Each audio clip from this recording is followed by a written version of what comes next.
COVID-19 দেশে আরও ২৪ জনের মৃত্যু হয়েছে। এর মধ্যে ঢাকা বিভাগে মারা গেছেন ১৭ জন। এ নিয়ে এ পর্যন্ত মোট মৃত্যু ৬,৯৩০। স্বাস্থ্য অধিদপ্তরের সংবাদ বিজ্ঞপ্তি বলছে ২৪ ঘন্টায় ১৪০টি ল্যাবে করোনা পরীক্ষা হয়েছে ১৭,০৪২। এর মধ্যে শনাক্ত হয়েছে ২,১৫৯ জন।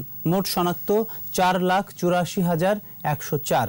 সংক্রমণ হার ১২.৬৭%।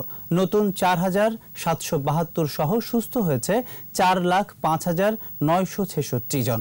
মৃত্যু হার ১.৪৩%। সুস্থতার হার ৮৩.৮৬%।